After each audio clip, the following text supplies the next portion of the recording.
en BTS bâtiment, on apprend à concevoir des plans, à analyser la structure d'un bâtiment et à dimensionner tous les éléments du bâtiment.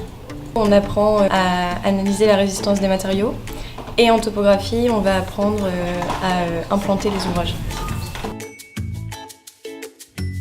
Donc le logiciel nous permet de voir que ce jour-là, on aura du phasage de branches et qu'on coulera ces voiles-ci.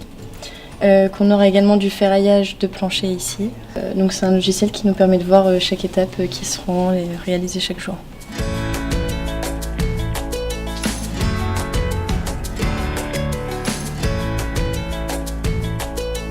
Donc la topographie, c'est de l'implantation d'ouvrages.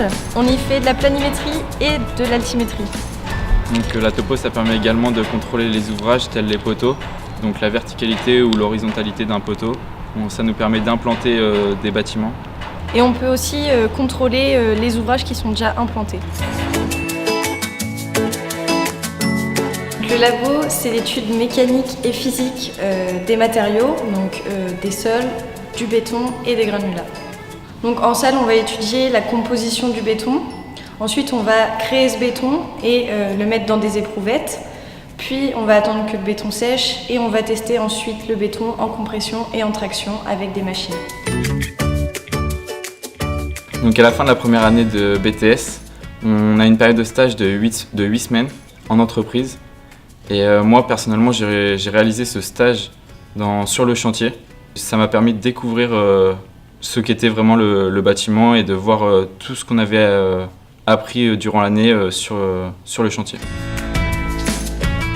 Ce qui me plaît particulièrement dans cette formation, c'est le travail d'équipe. Quand on est en projet, on travaille par groupe de 3. Chacun peut apporter ses connaissances. Et ce qui me plaît également, c'est le fait d'appliquer ce que l'on voit en cours. Donc ça devient vraiment concret et on peut comprendre ce que l'on voit avec nos professeurs en appliquant ça pendant nos heures de projet. Alors après le BTS bâtiment, il y a différentes possibilités. Certains jeunes décident de rentrer dans la vie active, donc vont soit travailler en bureau d'études, soit travailler directement sur le chantier, où ils peuvent travailler en tant que chef d'équipe ou chef de chantier et évoluer un petit peu plus tard dans leur carrière en tant que conducteur de travaux éventuellement.